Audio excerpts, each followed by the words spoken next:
ভালোবাসা হয়েছে কখনো? না, কাউকে ভালোবাসো? না। প্রেম বা ভালোবাসা বলতে কিছুই হয় না। জাস্ট শুধু ভালো লাগা। A few moments later. আসসালামু আলাইকুম। ওয়ালাইকুম আসসালাম। আপুর নাম? আমার নাম তাসফিয়া। তাসফিয়া, মাশাআল্লাহ অনেক সুন্দর নাম। কোথায় যাওয়া হচ্ছে? আমি প্রাইভেটে যাচ্ছি। প্রাইভেটে? আচ্ছা কিসে পড়ো? আমি 7 এ পড়ি। 7 এ? কিন্তু বোরকাতে তো মাশাআল্লাহ অনেক সুন্দর লাগছে। মনে হচ্ছে যেন ম্যাচিওর আরকি। আমি তো ভাবছি ক্লাস 10 এ পড়ো। কে রে তুই মা? তো প্রশ্নটা হচ্ছে যে বিষয়টা নিয়ে প্রেম বা ভালোবাসা বলতে তুমি কি বুঝো? আমার মতে প্রেম বা ভালোবাসা বলতে কিছুই হয় না। জাস্ট শুধু ভালো লাগা। মানুষ যেটা বলে, যেটা করে আরকি, ওটা আরকি ভালো লাগা। মানুষ ভাবে যে ওকে ও ভালোবাসে, কিন্তু ওটা তাই না। কিন্তু এখন তো আমরা দেখেছি যে তোমার মনে করো ভালোবাসার জন্য জীবন দিয়ে দেয়। তাহলে সেটাও কি ভালো লাগা? সেটাও কিছু কেউ আছে যারা ভালোবাসে মন থেকে।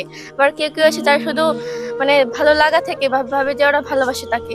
কিন্তু আসলে তা হয় না। ভালোবাসা হয়েছে কখনো? না, কাউকে ভালোবাসো?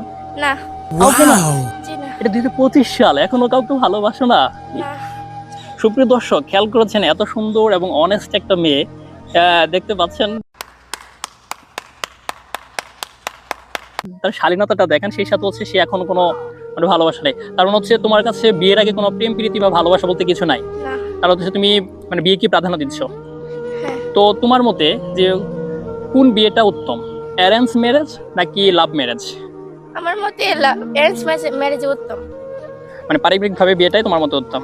যদি তাদের মাঝে যদি ভালো লাগা থেকে থাকে, হ্যাঁ। তাহলে তারা পরিবারের সাথে বলে হুম। তারপরে এটা বিয়ে করা উচিত। ও আচ্ছা, তার মানে হচ্ছে যে ভালোবাসা থাকলেও যদি কাউকে ভালো লেগে থাকে সেটা পরিবারকে নিয়েই আবদ্ধ হওয়া উচিত। হ্যাঁ। তো এখন বর্তমান যুগে আমরা যে দেখছি যে মেয়েরা প্রেম প্রীতি করে বাবা মাকে কষ্ট দিয়ে চলে যাচ্ছে, এই বিষয়ে কি বলবা তুমি? এটা আসলে ঠিক না। যদি কারো ভালো লাগে থাকে, সেটা ওদের বাবা মাকে বলা উচিত। বাবা মা যদি না মেনে নেয়, তাহলে ওদেরকে বোঝানো উচিত। অবশ্যই তাহলে তারা বাবা মা মেনে নিবে। যদি বাবা মা না মানে তখন কি করবা?